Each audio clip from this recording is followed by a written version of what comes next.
हर हर महादेव दोस्तों, आइए आज के वीडियो में हम प्रस्तुत करने जा रहे हैं श्री महादेव वाणी, जो हर किसी के जीवन में नया रंग ला दे।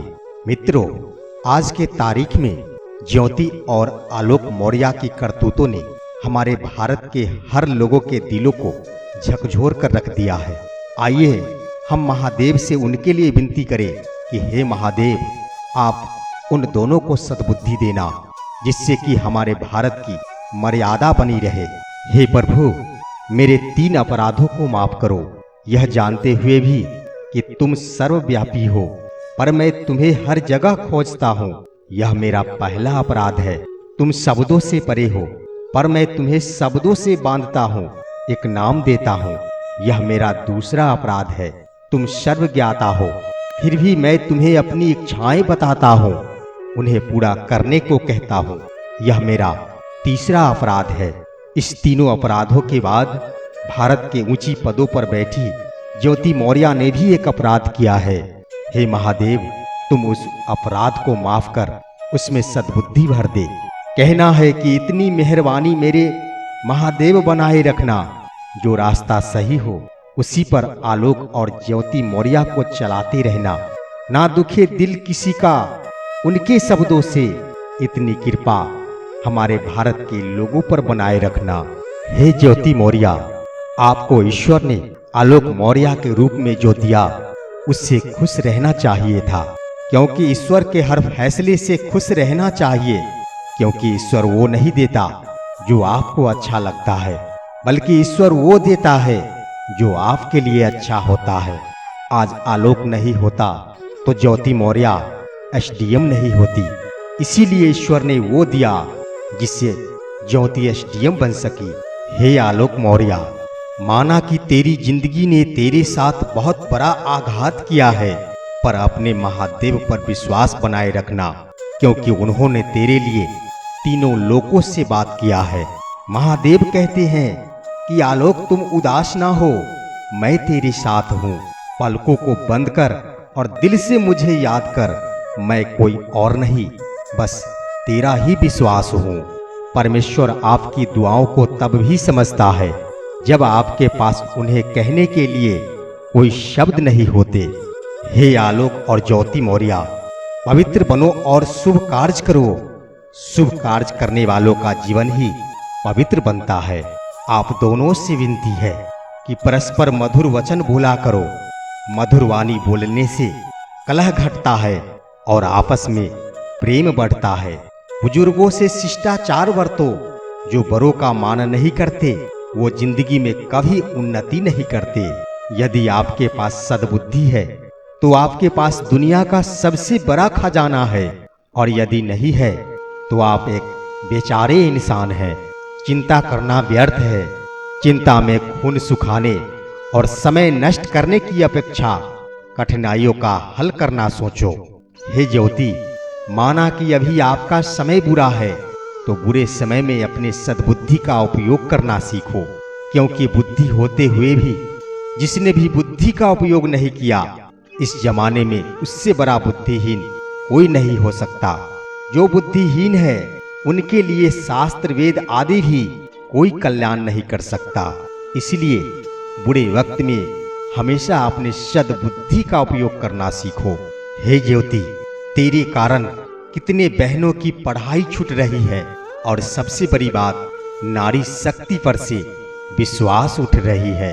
अपने लिए ना सही, नारी शक्ति के लिए अपनी सद्बुद्धि का विकास करो और महादेव से क्षमा मांगने का प्रयास करो। हे आलोक, सत्य के लिए किसी से न डरना, गुरु से भी नहीं, मंत्र से भी नहीं, लोक से भी नहीं, और वेद से भी नहीं। हमेशा आपने जो कदम बढ़ा दिया है उसे आगे बढ़ाते रहे, क्योंकि ठोकर लगने का मतलब यह नहीं है कि आप चलना छोड़ दे, बल्कि ठोकर लगने का मतलब यह होता है कि आप आगे संभल जाए। हे ज्योति, मन का विचार अगर मैला हो तो धोखे में मिला ऊंचा पद भी पल भर में नीचा चला जाएगा, क्योंकि जिसका मन आत्मा से युक्त नहीं, जो सदा अपवित्र विचारों को ही सोचता है, वह उच्च पद को प्राप्त नहीं कर सकता। और प्राप्त कर लिया है तो उसे भोग नहीं सकता। हे आलोक और ज्योति, अभी भी वक्त है। खुद का और अपने परिवारों का इज्जत बचा लो। भूल मानकर अपनी गलतियों को अपने अंदर से निकाल दो। महादेव तुम दोनों को माफ कर देंगे, क्योंकि दरिद्रता का नाश दान से, दुर्गति का नाश शालीनता से, मूर्खता का नाश सद्बुद्धि से और भय का नाश अच्छी भावना से होती है। इसलिए अपने आप में व्याप्त सारी मूर्खता को सद्बुद्धि से नाश कर दो। भले तुम दोनों को पता नहीं हो, लेकिन सारी दुनिया को ये पता है। अगर आलोक बेचैन है तो ऐसी बात नहीं कि ज्योति मौर्य चैन से जिंदगी जी रही है। अगर आलोक बेचैन है तो ज्योति भी बेचैन है। आंसू दोनों की आंखों से गिरते हैं। अंतर बस इतना है कि आलोक के आंसुओं को दुनिया देखती है और ज्योति के आंसू को ज्योति खुद देखती है। ऐसे वक्त में आप दोनों के लिए अच्छा होगा कि बार बार आंसू साफ करने के बजाय अपनी जिंदगी से उसको ही साफ कर दो जिसकी वजह से आपकी आंखों में आंसू आते हैं। इसीलिए भगवान महादेव कहते हैं कि कुसंगति वाले इंसान से हमेशा दूर ही रहना चाहिए। आप भले कितने ही समझदार क्यों न हो और चालाक क्यों न हो, कभी न कभी आप उनकी वजह से मुश्किल में जरूर पड़ जाओगे, जिसका परिणाम आज ज्योति मौर्य झेल रही है। हे ज्योति, संदेह मुसीबत के पहाड़ों का निर्माण करता है और विश्वास पहाड़ों में से भी रास्ते का निर्माण करता है। इसलिए महादेव से क्षमा मांगकर आप अपनी जिंदगी का पुनः रास्ता ढूंढ लो। महादेव कहते हैं कि अगर बुरी आदतों को सही समय पर नहीं बदला जाता तो वे आपके सही समय को गलत में तब्दील कर देंगे। महादेव कहते हैं कि यह कभी मत सोचिए कि कौन आपसे बेहतर या खराब कर रहा है। एकमात्र सवाल ये है, क्या आप अपना सर्वश्रेष्ठ कर रहे हैं? एक बार अपनी अंतरात्मा से जरूर पूछना। महादेव कहते हैं कि सद्बुद्धि ही संसार में सर्वश्रेष्ठ वस्तु है। जिसने अपनी विचारधारा शुद्ध कर ली उसने सब कुछ प्राप्त कर लिया। हे ज्योति और आलोक, अभी भी वक्त है। खुद को बुरे वक्त से निकाल लो, क्योंकि जब पाप का घड़ा भरता है तो विनाश आता है और जब गलतियों का घड़ा भरता है तो सद्बुद्धि प्राप्त होती है। आप दोनों आज से अपने मन में बिठा लो कि हे महादेव, मुझे इतनी सद्बुद्धि देना कि कर्म मैं करूं और खुशी मेरी माता पिता को हो। हे ज्योति, पूरी दुनिया जान गई तो क्या हुआ?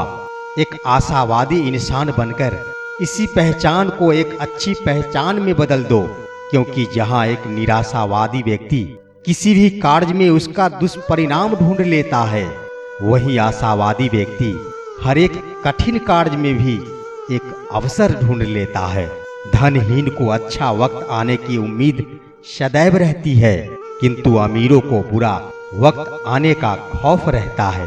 किसी भी मूर्ख व्यक्ति के सामने अपनी समझदारी का परिचय देना भी मूर्खता कहलाता है। कभी कभी उस मूर्ख व्यक्ति की भी प्रशंसा कर देना समझदारी का कार्य कहलाता है।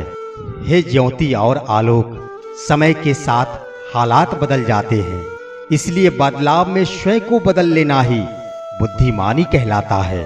सभी प्राणियों में एक विशिष्ट प्रकार की प्रतिभा होती है, जिसे अगर आप समय रहते समझ ले तो आप श्रेष्ठ बन जाओगे। अपना राज किसी के सामने तब तक प्रकट नहीं करना चाहिए जब तक तुम्हें अपने लक्ष्य की प्राप्ति ना हो जाए। महादेव कहते हैं कि अहंकार में डूबे इंसान को ना तो खुद की गलतियां दिखाई देती है और ना ही दूसरों की अच्छी बात दिखाई देती है। ज्योति और आलोक से दुनिया ने एक बात जरूर सीखी है कि किसी पर भी अटूट भरोसा नहीं करना चाहिए, क्योंकि नमक और चीनी का रंग सदैव एक जैसा ही होता है। किसी भी सच्चे इंसान को हमेशा झूठे इंसान से ज्यादा सफाई देनी पड़ती है, जैसे सारी दुनिया के सामने आज आलोक मौर्य को देना पड़ा। बुद्धिमान और मूर्ख में एक छोटा सा अंतर है। बुद्धिमान कार्य पूर्ण होने से पहले नहीं बोलते, वह सोचते हैं, और मूर्ख कार्य पूर्ण होने से पहले बोलते हैं, सोचते नहीं हैं। हे ज्योति, सारी दुनिया अगर आज आपकी निंदा कर रही है तो उसे अपने नजदीक रखना, क्योंकि यही वह माध्यम है जिससे आप अपनी कमियों को जान पाएंगे। जहाँ सज्जन है वहाँ संवाद है, जहाँ दुर्जन है वहाँ विवाद है। जिस प्रकार जल अपना पूरा जीवन देकर वृक्ष का पालन पोषण करता है, शायद इसलिए जल कभी लकड़ी को डूबने नहीं देता। इसी प्रकार माता पिता का भी स्वभाव होता है, जिसे आप दोनों बचा लो। हे ज्योति, कितनी लोग आपको जानते हैं यह मायने नहीं रखता, लेकिन किस वजह से आपको जानते हैं यह बहुत मायने रखता है। जिंदगी में कभी कभी बुरा वक्त देखना भी जरूरी होता है, क्योंकि जिस व्यक्ति ने कभी बुरा वक्त देखा हो वह किसी दूसरे का कभी अहित नहीं कर सकता। और आज वक्त है जब ज्योति और आलोक ने बुरा वक्त देख लिया है, तो शायद अब अपने जीवन में आप दोनों किसी के साथ अहित न कर सके। जो व्यक्ति स्वयं अपनी नजरों में अपने आप को नहीं उठा सकता, दुनिया उसे अपनी नजरों में कभी नहीं उठाएगी। इसलिए महादेव कहते हैं कि तजुर्बा तो धूप की सफर से ही मिलता है, छांव में तो केवल दान ही मिला करता है। जो व्यक्ति स्वयं अपने आप से लड़ता है उसे कोई नहीं हरा सकता। इसलिए ज्योति और आलोक अपने आप से लड़ना शुरू करो और अपनी प्रेम को फिर से जीत लो। मेहनत करने वाले व्यक्तियों से ही गलती की संभावना रहती है। कायरों की जिंदगी बुराई खोजने में ही कट जाती है। प्रकृति मनुष्य का गुरु होता है। कोहरा हमें सीख देता है कि जीवन में जब अंधकार छा जाए, कुछ भी दिखाई ना दे, तो व्यर्थ कोशिश करने के बजाय एक एक कदम सावधानी से चलाते रहना। हे महादेव, आलोक और ज्योति के मन से क्रोध और गुस्सा को मिटा दो, क्योंकि क्रोध व्यक्ति को पतन की ओर ले जाता है, जिसका जिम्मेदार व्यक्ति स्वयं होता है। जो व्यक्ति स्वीकार करने की क्षमता और सुधार करने की नीयत रखता है, एक दिन सच्चा इंसान वही कहलाता है। जो बीत गया उसे भूल जाओ, जो कर रहे हो उस पर विश्वास करो। कर्म का फल वक्त जरूर देगा। उस शिक्षा का क्या लाभ जो हमारे भीतर उचित और अनुचित का भेद नहीं कर सके।